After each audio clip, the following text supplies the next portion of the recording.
también analizando algunas cuestiones que van dentro del artículo primero constitucional, que fue modificado, que fue reformado, que fue parte de esta reforma del año 2011 en materia de derechos humanos en México.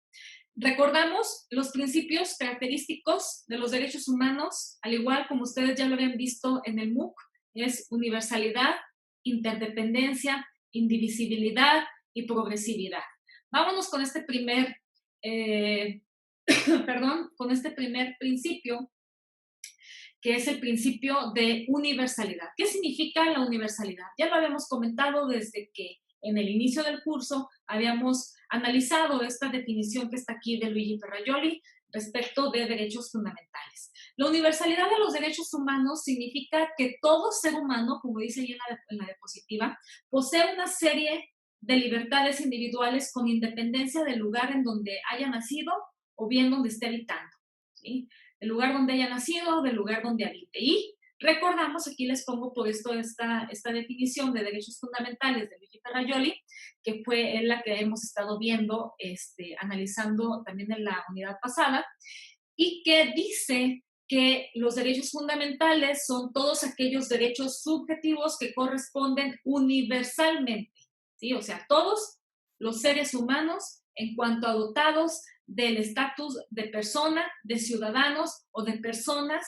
el estatus de personas con capacidad de obrar. Esto ya lo habíamos visto, pero bueno, no está por demás seguirlo, reiterarlo, para que siga quedando claro, ¿no? Que no se les olvide. Igual esto, ¿qué significa que los derechos humanos son derechos subjetivos? ¿O qué son los derechos subjetivos en cuanto a que los derechos fundamentales son derechos subjetivos? Dice Ferrajoli que derechos subjetivos significa cualquier expectativa, ya sea de hacer o de no hacer, que queda adscrita a un sujeto por medio de una norma jurídica, y que hemos platicado que no se trata de cualquier norma jurídica, sino que además es la norma constitucional. La norma constitucional es la primera que plasma, que positiviza estos derechos, ¿sí? Al momento de positivizarse se convierten en derechos fundamentales. Las expectativas que se adscriben a los sujetos de goce de un derecho fundamental puede ser de dos tipos. Expectativa positiva, que tiene que ver con una prestación, con un proveer, y expectativa negativa, que significa una expectativa que espero que no haya una lesión a mi ámbito de libertad. Por lo tanto, quiere decir una prohibición de lesión. Esto ya lo hemos comentado también anteriormente. ¿Alguien está aquí entrando?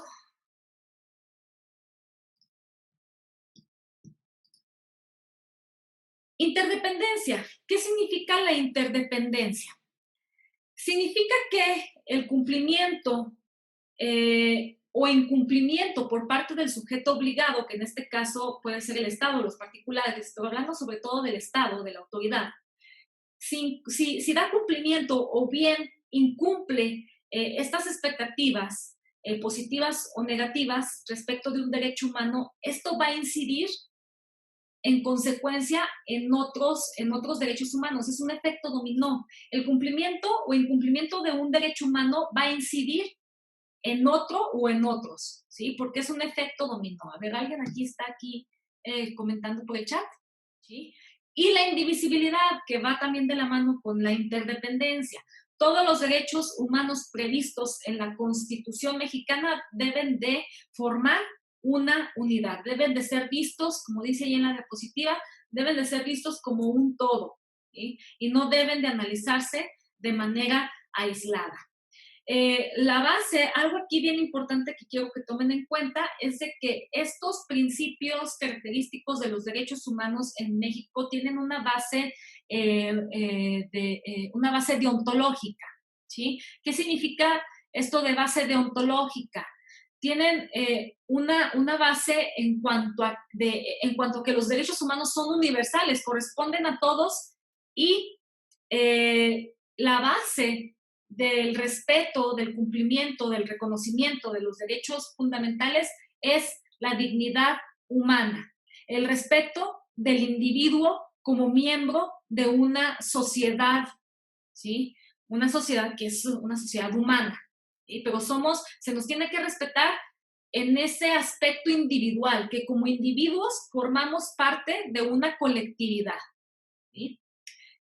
La base, pues, del reconocimiento de los derechos fundamentales es la dignidad de la persona, la dignidad humana, y que fue uno de los tópicos que ustedes también analizaron allí en el MOOC. Y hablar de la dignidad de la persona, hablar de la dignidad humana, nos trae, nos da la necesidad también de hablar de algunos aspectos que nos menciona Ronald Dworkin en una de sus obras pues más célebres, Taking Rights Seriously, o Los Derechos en Serio, obra de 1977. Y aquí les pongo esta parte, ¿no? Alguien que profese, si el Estado dice que de verdad, que profesa que de verdad se toman los derechos fundamentales en serio, es porque considera al menos estos dos puntos: que está considerando a la dignidad de la persona, este principio fundamental, como base del reconocimiento de los derechos humanos, y que le está dando el reconocimiento y brindando la protección efectiva, la tutela efectiva, que va a establecer canales, medios para lograr esa tutela efectiva del individuo como miembro de la sociedad humana. Es esa base deontológica que, si nos vamos con Dworkin, la explica de esta manera, ¿no? La dignidad de la persona, primer punto que hay que tomar en cuenta para decir, para profesar que nos tomamos los derechos en serio, es reconocer ese principio de la dignidad de la persona, en tanto que se reconoce a la persona como miembro de la sociedad humana. Y luego la igualdad política, considerar también la igualdad política. ¿Qué dice Dworkin que es la igualdad política? Es entender, ¿sí?, que el Estado se va a preocupar por los más débiles con las mismas ganas, con la misma intensidad que se va a preocupar por los más fuertes. Aquí actualmente estamos viviendo, esta base deontológica puede ser cuestionada, puede ser puesta en juicio, sobre todo en momentos graves, situaciones graves, como la que estamos viviendo hoy en día con la pandemia, con la enfermedad que se ha propagado a nivel mundial, COVID-19. Porque ahorita, por ejemplo, allá en España, en Italia, en donde ya están colapsados los sistemas de salud, las unidades de cuidados intensivos que están dando tratamiento a los enfermos, a los contagiados, como está colapsado, está saturado, han tenido que llevar a cabo los médicos determinaciones de a quién atender. Está tan colapsado el sistema que ya no pueden atender a todos. Y fíjense, ¿qué derechos humanos están en juego con esto de la pandemia COVID-19? Así de primeritas, son una gama de derechos humanos. Recordemos, los derechos humanos son interdependientes, ¿sí? El cumplimiento o la afectación que se haga a uno va a incidir en otro o en otros. En el caso de la pandemia COVID-19, está el derecho a la salud. En cuanto a la atención médica, está inmerso ahí, está inmiscuido el derecho a la salud, pero por supuesto que también va a haber una afectación precisamente por esa interdependencia con el derecho a la vida, porque se pone en riesgo la vida de la persona si no se le da tratamiento. Pero como los sistemas de salud están tan colapsados, allá en España, en Italia, los médicos están llegando a tomar determinaciones que contrarían esta base deontológica, y hay quienes dirán van en contra del principio de la dignidad de la persona, pero son situaciones emergentes y han tomado la decisión de que van a atender a aquellas personas, dar prioridad a las personas que tengan una mayor esperanza de vida. Ojo, no la edad, sino van a analizar y van a tener que priorizar y van a ver a las personas para darles el tratamiento, atenderlos, a las que tengan una proyección de años de calidad, ¿sí? Una mayor esperanza de vida. Entonces, fíjense nada más en qué problemas nos metemos. con esta situación actual de COVID-19 y que es una situación en donde se ve la afectación, se está viendo la afectación de los derechos humanos. Ahorita me estoy metiendo con el ámbito médico, con esta explicación, pero son muchísimos. Ahorita se nos está restringiendo en muchos lugares del mundo nuestro derecho humano de libre tránsito, ¿sí? De el disfrute de un medio ambiente adecuado porque estamos enclaustrados, y también podemos decir, los que estamos enclaustrados ahorita, por recomendación, aún y cuando todavía no está decretado un toque de queda, pues eso también nos afecta, ¿sí? Nos afecta y es un problema que tiene totalmente que ver con problemas, es un problema de derechos humanos, un problema contemporáneo de derechos humanos, un problema actual de derechos humanos.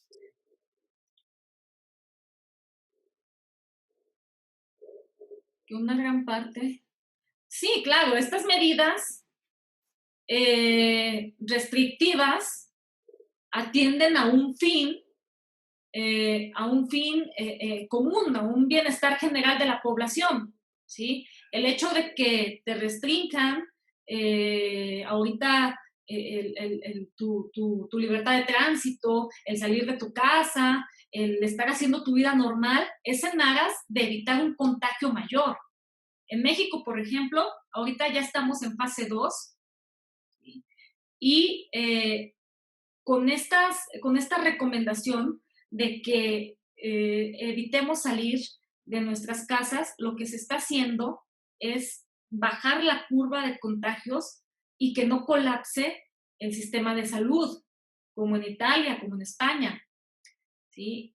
Y obviamente ese fin también obedece a cuestiones de salubridad, que al no colapsar, por eso les digo, todo esto es un efecto dominó, al no colapsar los sistemas de salud, pues la sanidad se mantiene y se va a poder dar tratamiento. Si el sistema no colapsa, la gente que no va por COVID, que va por otras situaciones médicas, pues va a seguir en tratamiento, va a seguir en atención si no colapsa. Imagínense, el problema es que si esto colapsa, que si de por sí tenemos un montón de problemas con nuestros servicios de salud, imagínense si colapsa al grado de que ya no se pueda atender a nadie, no solamente por COVID, que ya no se pueda dar atención a nadie por otra situación médica, ¿sí? Y Corea, pues sí, realizó muchas pruebas además, y eso ayudó a bajar, a contener la enfermedad, evitar más contagios, y bueno, es algo bueno, ¿sí? Ok, voy a continuar. Ahorita yo doy la clase y luego ahorita les doy al final un espacio de preguntas y respuestas. Y vamos a ver si alcanzamos a poner un videíto, algunos minutos de un foro de analistas mujeres que tratan ahí un tema muy interesante que luego dejamos ahí en el tintero hace un par de semanas. Voy a darle prisa a esta explicación. ¿Qué significa el principio de progresividad? Implica un compromiso, que el Estado mexicano se compromete a, a garantizar la eficacia de los derechos fundamentales, ¿sí? Implica un compromiso de parte del Estado mexicano que se refiere a la eficacia en su reconocimiento y en su tutela. Obviamente que va a tomar en consideración los parámetros, no solamente los parámetros jurídicos, no solamente nacionales, sino que también va a tomar en cuenta los parámetros internacionales. Acuérdense que hemos platicado también que los derechos humanos tienen sistemas regionales de carácter internacional. Nosotros, México, estamos incorporados al Sistema Interamericano de Derechos Humanos. A ver, ¿alguien está aquí chateando? Ok, Miriam, cualquier cosa, acuérdense lo que les puse, lo que les he mencionado aquí de viva voz y en el grupo de WhatsApp. Si, si llegan a tener problemas técnicos, si los saca la plataforma, los expulsa, ya no siguieron la clase de corridito, esta clase se está grabando y luego la van a poder consultar en mi canal de YouTube. En mi canal de YouTube, mi canal lo ubican, lo encuentran por mi nombre. Ponen en el buscador Gabriela Guadalupe Valle Santillán y les va a dar mi canal. Ahí está mi foto, el logo de la UTED, luego lo van a ubicar. Una lista de reproducción va a ser dedicada a estas 2 sesiones programadas de problemas, de la clase de problemas contemporáneos de derechos humanos. Ok, vamos a ver aquí. Seguimos con Ferrayoli. Categorización de los derechos fundamentales en el garantismo constitucional, algo que ya explicamos en clases pasadas. Esta categorización que hace Ferrajoli es que los derechos fundamentales se subcategorizan en derechos de libertad, que a su vez, y derechos de expectativa. Los derechos de libertad, a su vez, pueden subcategorizarse en libertades de, que tienen que ver con la autonomía de la persona, y libertades frente a, que son propiamente las prohibiciones de lesión. Y los derechos de expectativa, que son los derechos a, que tienen que ver con obligaciones positivas, el cumplimiento de expectativas positivas de dar, de proveer por parte del Estado.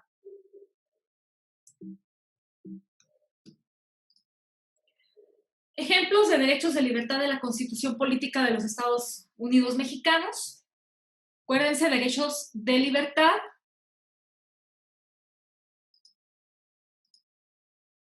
Libertades de y libertades frente a. Libertades de.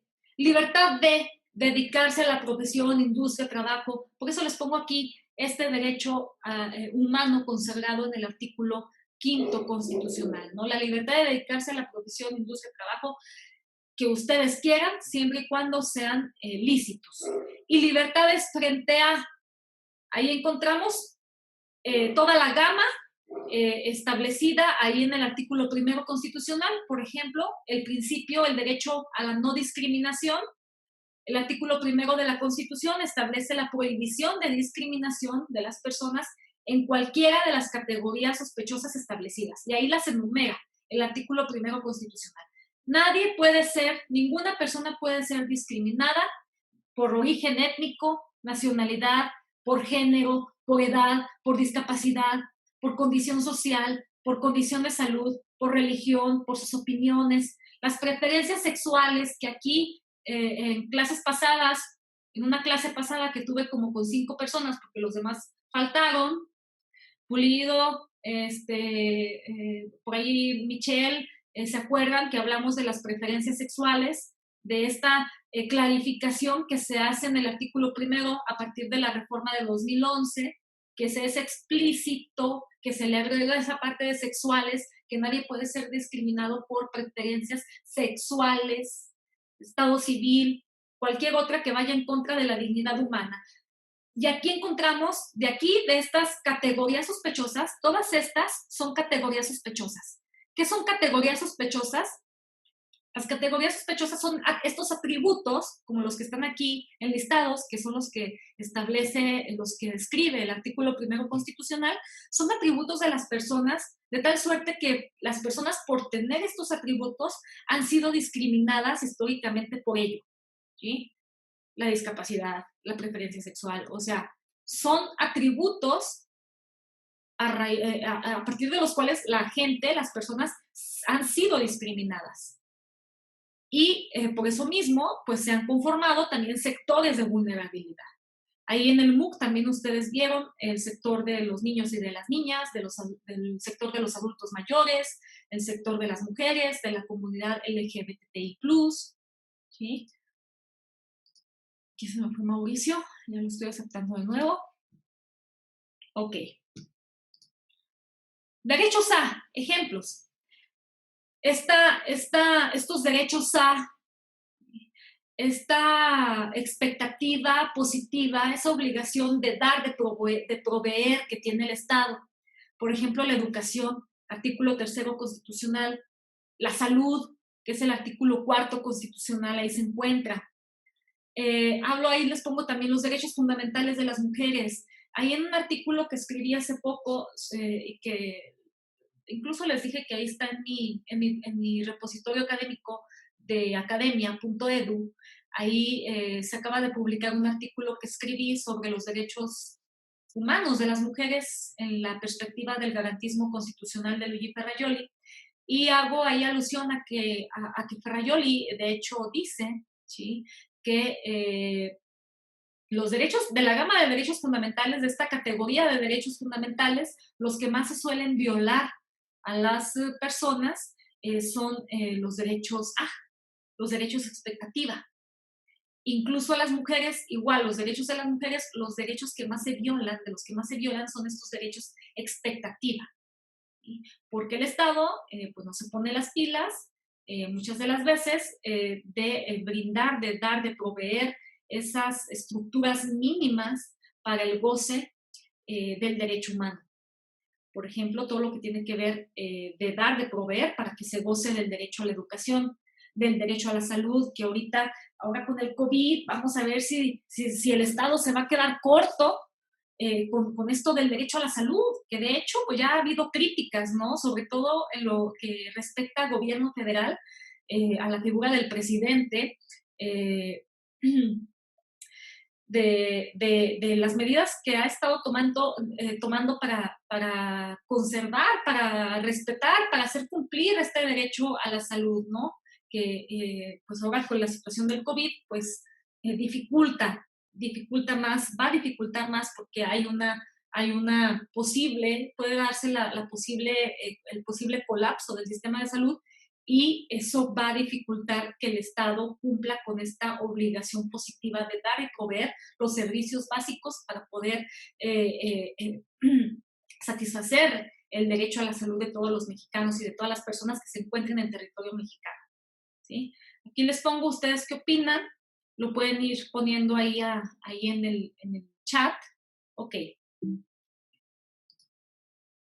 Aquí para retomar lo de las categorías sospechosas, que ya les dije, es ese catálogo, sexo, preferencia sexual, raza, condición social, todo ese catálogo que está descrito en el artículo 1 constitucional en nuestro sistema jurídico mexicano, son esas categorías sospechosas, o sea, ese catálogo de características o atributos que tienen las personas, de tal suerte, ahí dice, que históricamente quienes las poseen han sido discriminados, han sido marginados o excluidos por otros. Estos atributos o características implica que las personas que las poseen se encuentran en un estado de vulnerabilidad. Por eso relacionen esto que les estoy explicando con lo que vieron de los sectores vulnerables en el MOOC. Aquí hay una tesis de la primera sala, 10ª época, que define, de hecho, de ahí le saqué la definición de lo que en el sistema jurídico mexicano entendemos por categorías sospechosas. ¿Qué dice, no? Características o atributos en las personas que han sido históricamente tomadas en cuenta para categorizar, excluir, marginarlas o discriminarlas por tener estas categorías, por tener estos atributos. Esas son las categorías sospechosas. Es la misma definición que les rescaté aquí. Eso se desprende de este criterio, de esta tesis de la primera sala, 10ª época, y que está publicada. Esto lo encuentran en el JUS, en la Gaceta del Semanario Judicial de la Federación.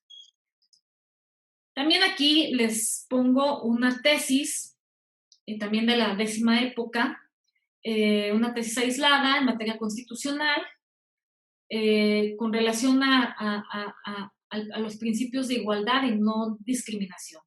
¿Sí?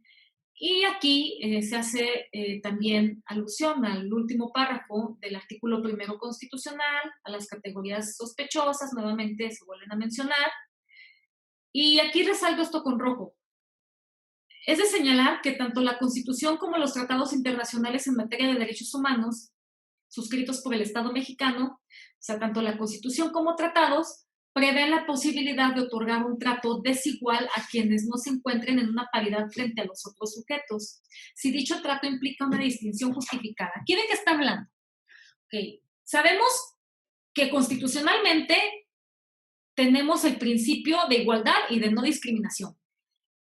Vimos también que este artículo 1 establece que a nadie se le puede discriminar por ninguna de las categorías sospechosas que están ahí descritas, raza, sexo, religión, ¿sí? Preferencia sexual, etcétera, etcétera.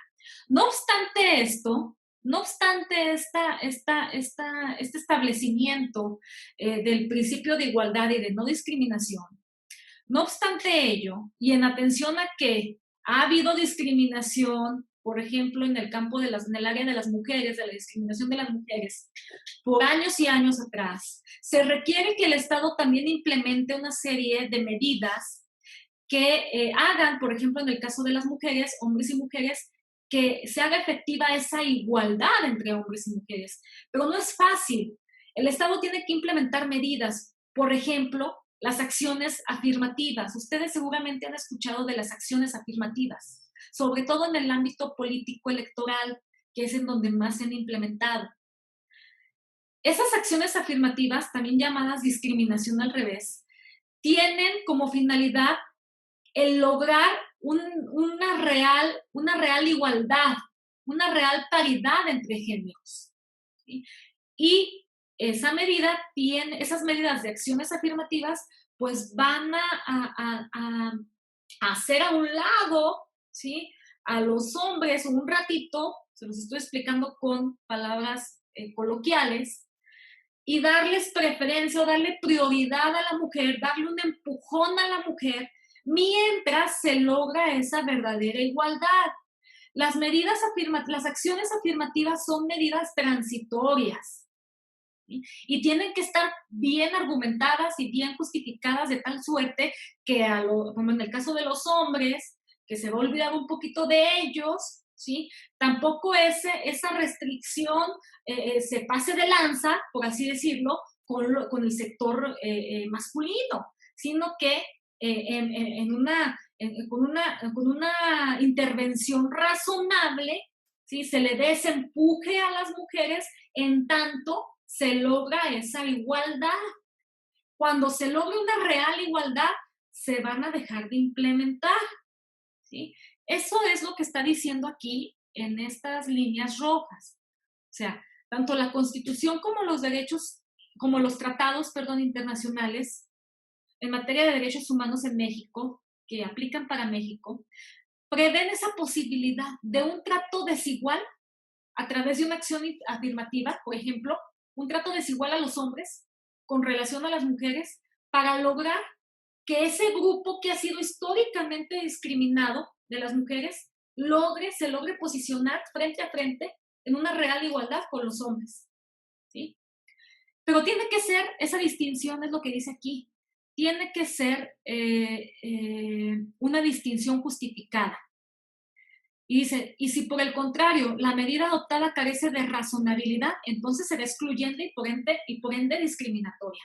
Por eso no es una cosa así nomás de échate una y échate otra acción afirmativa, no, tienen que estar bien diseñadas, tienen que estar bien argumentadas para conseguir el fin al cual se encuentran dirigidas, de lograr en el tema de la paridad de género, pues lograr esa real paridad de género, sin llegar a ser irrazonable, sin llegar a pasarse de lanza, coloquialmente hablando, con los hombres, ¿sí? Porque entonces sí sería también discriminatoria. Y aún así, esto es polémico y aún así hay quienes cuestionan esto de las acciones afirmativas y dicen, ¿cómo que una acción afirmativa? ¿Cómo que se lanza este concurso para el INE para plazas para puras mujeres? ¿Y los hombres qué? O sea, aún así, los hombres, sobre todo el sector masculino, dice, es que se nos está discriminando. Bueno, son acciones afirmativas, son acciones transitorias para lograr un estado de igualdad, de real igualdad, sin que lleguen a ser irrazonables, porque entonces sí, efectivamente, sí se estaría vulnerando los derechos del género masculino, ¿sí? Y aquí lo dice en estas siguientes líneas de aquí abajito, que también están en rojo, como ocurre con las acciones positivas o afirmativas, que buscan dar preferencia a sectores históricamente marginados y vulnerables para compensar las desventajas que sufren.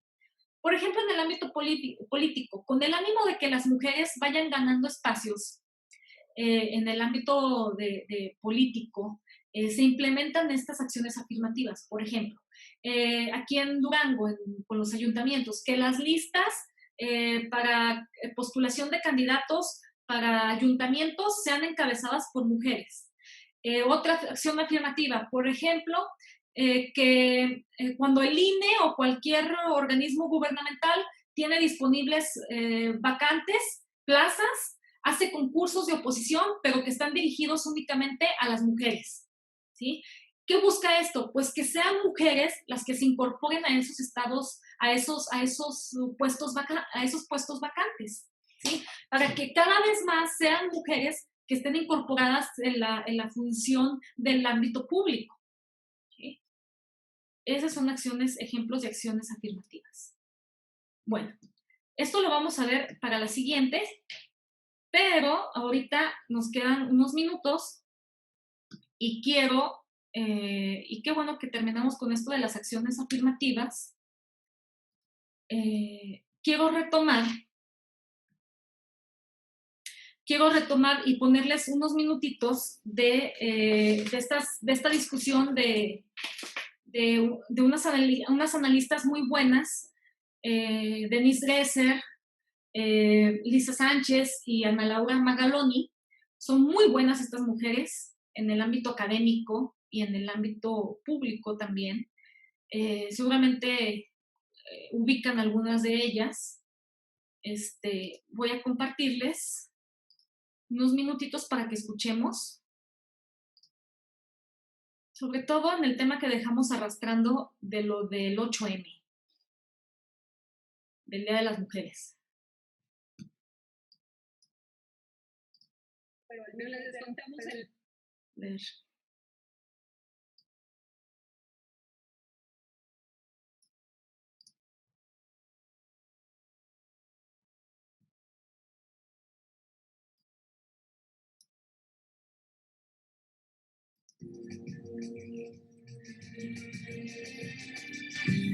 Muy buenas noches. Hoy vamos a continuar debatiendo el tema de la semana sobre la marcha del domingo 8 de marzo, el paro del 9 de marzo de las mujeres, cómo está el movimiento feminista en nuestro país, qué sigue para este movimiento. Me da mucho gusto saludar, como todos los jueves, a Ana Laura Magaloni. Ana, hola, Leo. Buenas noches. ¿Qué tal? Y en esta ocasión, Denise Dresser, que en lugar de venir el miércoles vino el jueves. Denise, muy buenas noches. Hola, buenas noches. Y me da mucho gusto recibir a Lisa Sánchez, directora general de México Unido contra la Delincuencia. Lisa, ¿cómo estás? Gracias por venir. Muy buenas noches.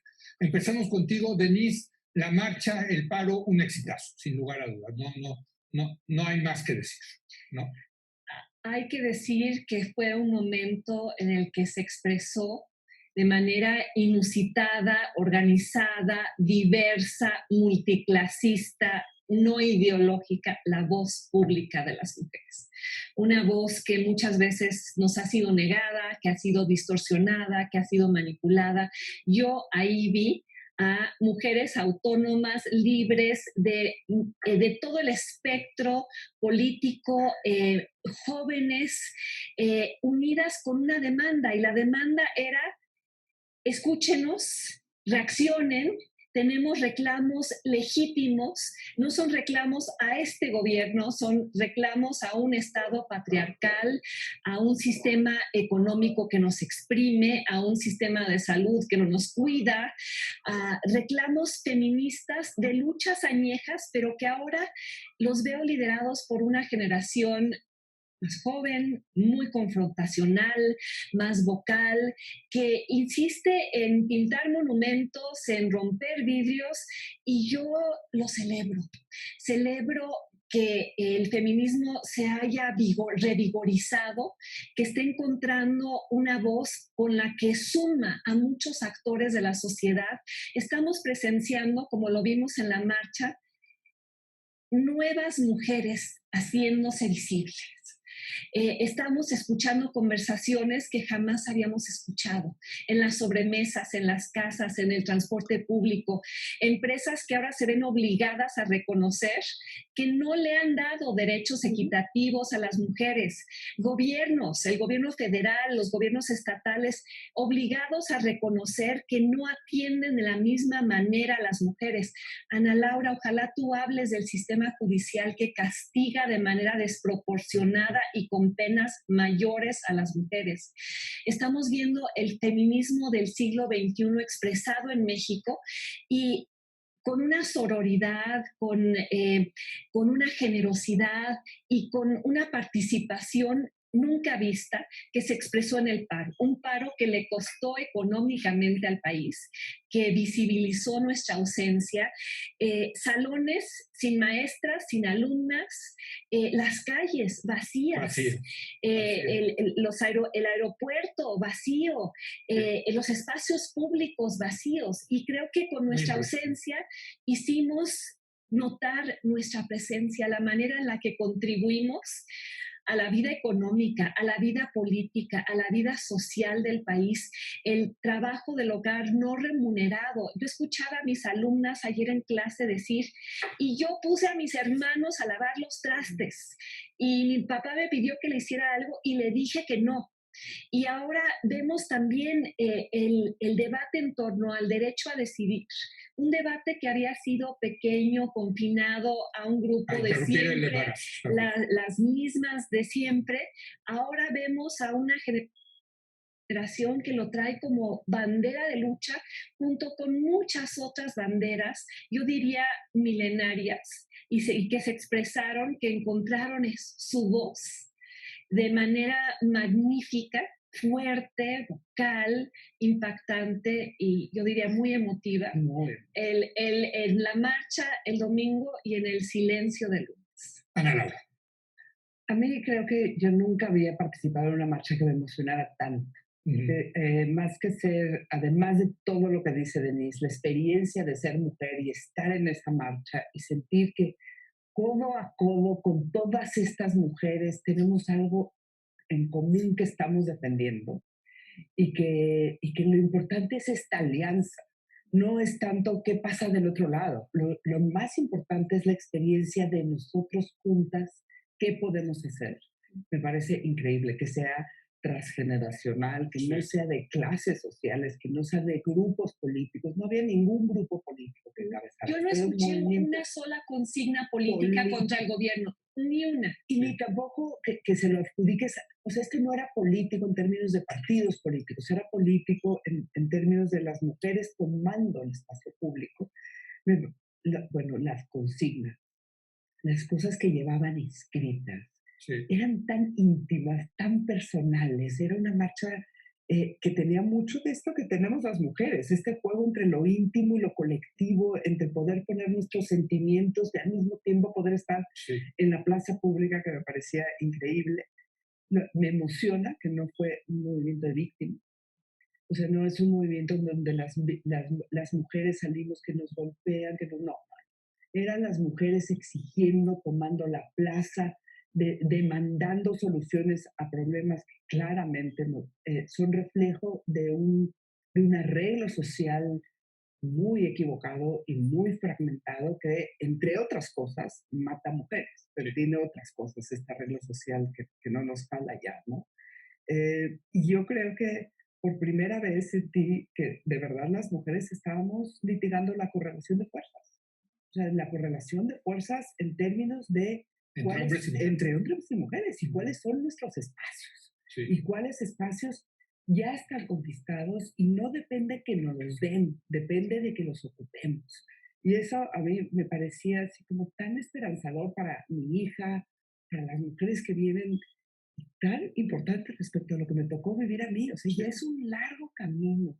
Bueno, y a nuestras madres, digamos. ¿En qué momento cambió la ecuación en este nivel? Y ves a tantas chavas opinando, diciendo, tomando los espacios con una libertad que nosotros no teníamos a los 20 años. Lisa. Y con una trascendencia que nosotros no teníamos. Lisa. Un espacio transgresor, ¿no? Sí. Eso a mí me... Ok. Voy a adelantarle un poquito porque obviamente no vamos a alcanzar a verlo todo, para ver nada más cómo hacen unas referencias más adelante que me interesa que las escuchen ahorita, y también algo que les quiero decir, o sea, y esa es mi posición. Mi posición es muy personal, es de un feminismo razonable, ¿no? Sin llegar a un feminismo extremista que deje de ser razonable y que, como vimos ahorita cuando hablábamos de esas acciones afirmativas, que llegue a de veras, o sea, cuando tú te sales de la razonabilidad, de lo proporcionalmente justo, puedes llegar a vulnerar a afectar a otros, ¿no? Injustificadamente. Entonces, mi postura siempre es de un feminismo moderado, un feminismo razonable, ¿sí? Porque hay consignas, hay tópicos que hay que atender, definitivamente, y que sí, en México, el sector de las mujeres somos un sector que ha sido vulnerado históricamente por siglos y siglos atrás. Eso es una realidad. Entonces, déjenme nada más, me voy aquí al minuto que quiero decirles. Ay,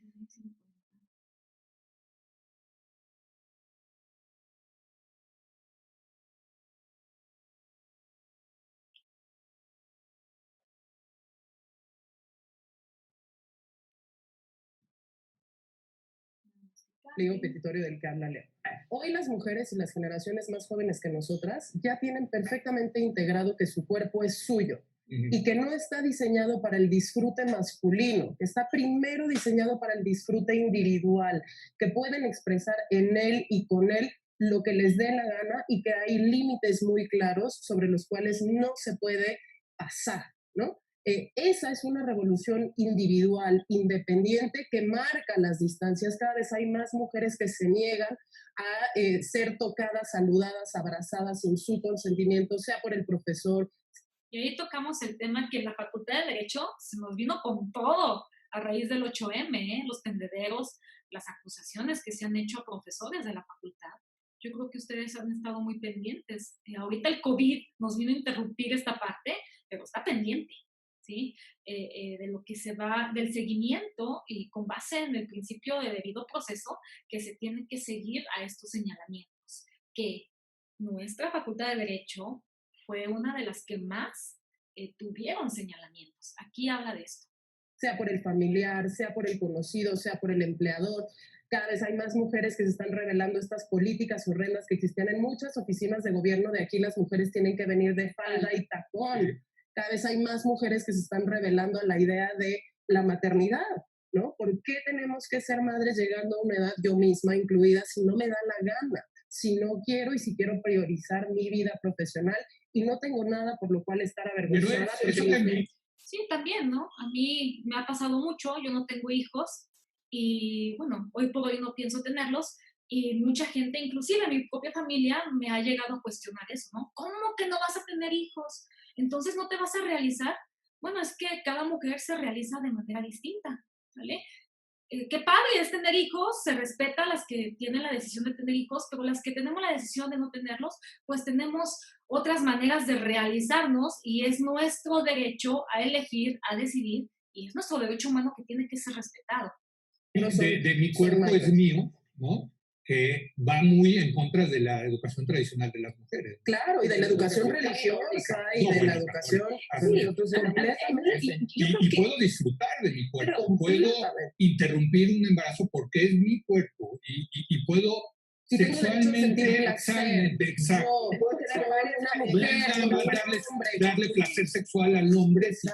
Oye, pues también a mujeres, ¿no? Y yo estoy de acuerdo, esto trasciende un pliego petitorio con algunas políticas públicas. Se trata de resignificar lo que es ser mujer.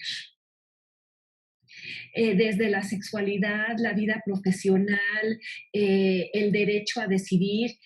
Un fenómeno fascinante de la mujer en el espacio público. En el espacio público. Sí, claro. No, y la mujer usando su poder en el espacio público. Y una forma de hacerlo fue en los últimos días, en diversas universidades han empezado a aparecer letreros con nombres de acosadores. Ahí está. Cuando habíamos normalizado el acoso sexual y laboral, ojo ahí. Es más, universidades... Eso te tengo que decir, Denise, me mete a ver, ruido no, porque, por favor. ¿qué tal si hay un inocente en esos nombres de acosador? Sí, así puede pasar. No, es que sí. Lo que pasa es que los péndulos se mueven, Leo. Sí. Esto era un problema Sí, yo sé del silenciado. Seguramente se va a ir a un extremo Es medio que, incómodo hasta que encontremos un buen lugar de debido proceso. Exacto. Pero pero Leo, veníamos de un lugar Muchísimos culpables no identificados. Sí, está bien, pero pasar a este otro péndulo. O sea, casi te lo habías buscado. Sí. No, y además universidades que empezaron a darse cuenta que no tenían protocolos de acoso sexual o acoso laboral, empresas que tampoco sabían cómo lidiar con ese tipo de temas, empresas que ahora están empezando a cuestionarse sus políticas de maternidad, la equidad en el pago, guarderías infantiles, cosas que hemos venido pidiendo desde hace 20 años, no más, yo diría, Mary Beard lo dice en su libro Mujeres y Poder. A las mujeres se les ha negado voz en el espacio público desde los griegos. Telémaco le dice a Penélope que se calle, que el discurso es algo que dominan los hombres.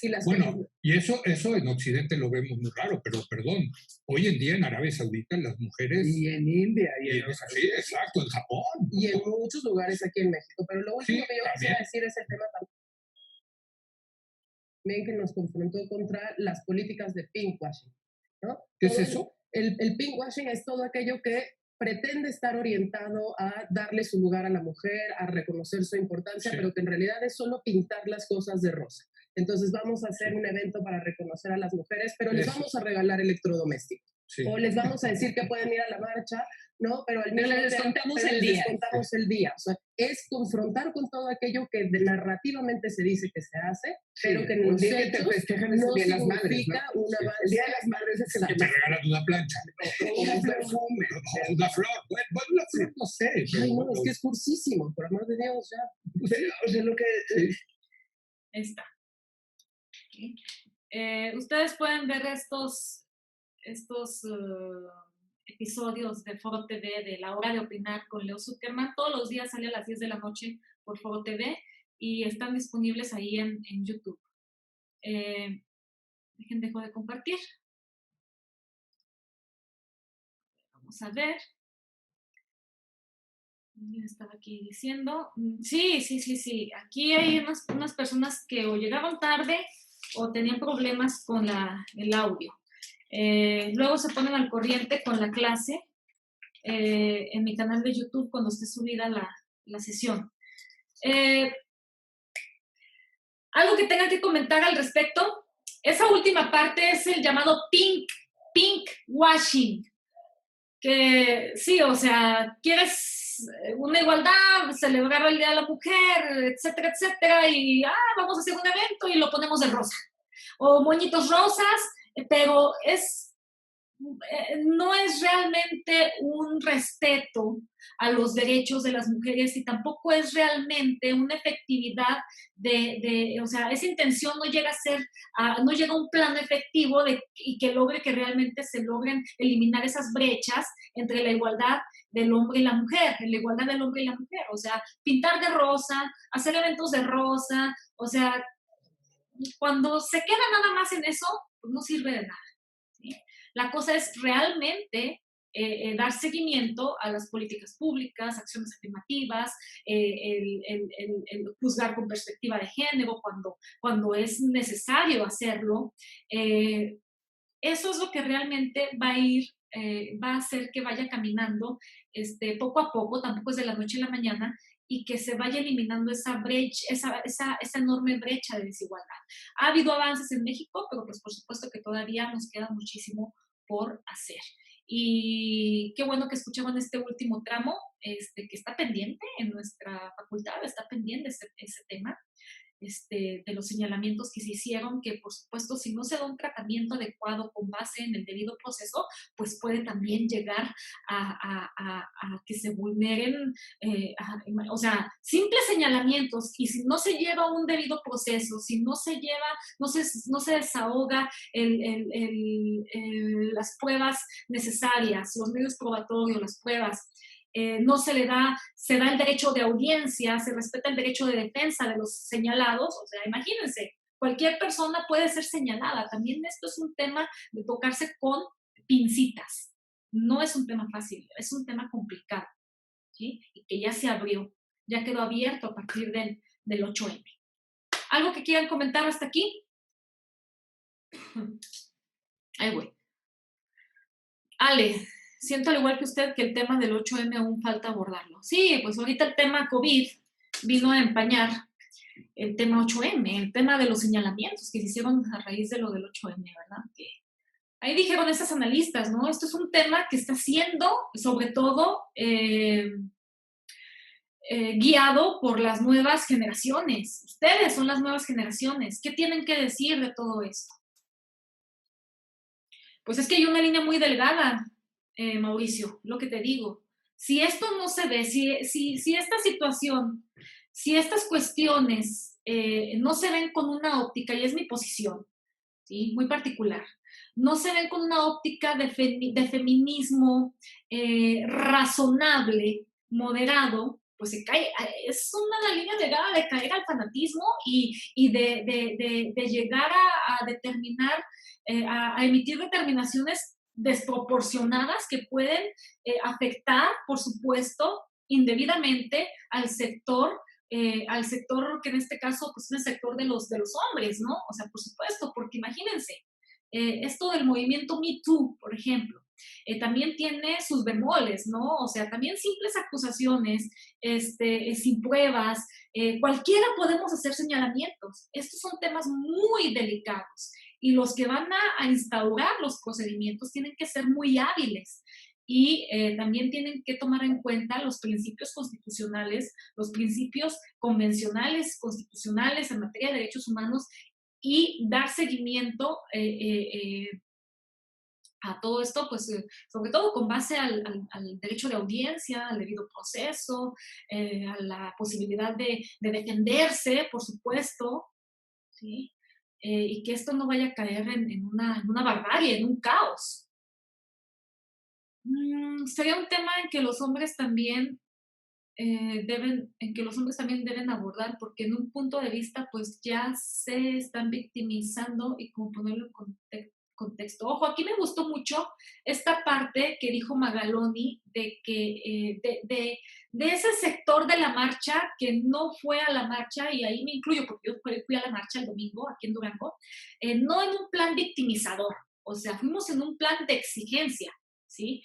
Lo que debe ser, lo que el Estado tiene obligación en cuanto a esa expectativa positiva y negativa con respecto a nosotras mujeres, ¿sí? Más allá del discurso victimizador, no, o sea, tienes que cumplir con esas expectativas de prohibición de lesión y además de darme y proveernos a las mujeres los mínimos indispensables para el goce de nuestros derechos, sobre todo en esa área de derechos que corresponden a nosotras por el simple hecho de ser mujeres y que exclusivamente corresponden a nosotras. Esa parte de nuestro cuerpo, ¿no? De la decisión sobre nuestro cuerpo. La cuestión de la despenalización del aborto. Todas las personas tenemos nuestra moral religiosa, muchos, ¿sí? Cada uno tendremos nuestra propia moral religiosa o laica, religiosa o no religiosa, que nos dirá, ¿sí?, qué hacer y qué no hacer. Pero el Estado tiene la obligación de garantizarnos nuestros espacios de libertad. Ok, pero lo padre de todo esto es de que antes nadie se animaba a hacer este tipo de señalamientos, o sea, lo veías como algo normal y si te tocaba, a mí en lo personal nunca me tocó, pero el hecho de que a mí no me tocara como estudiante no significa que no estuviese pasando, no le estuviese pasando a otras compañeras, ¿no? E incluso mismas profesoras. Ok, bueno, vamos a terminar la clase el día de hoy. Nos vemos el próximo miércoles, ¿ok? Sigan en el MOOC, que no se les pasen las actividades de semana con semana, videos, foro, preguntas detonantes de ahí y los test, ¿ok? Nos vemos pues. Les paso el ID por el grupo para la próxima sesión. Y atentos también a que suba yo a YouTube esta sesión que tuvimos hoy. ¿Sale? Cuídense mucho. Nos vemos.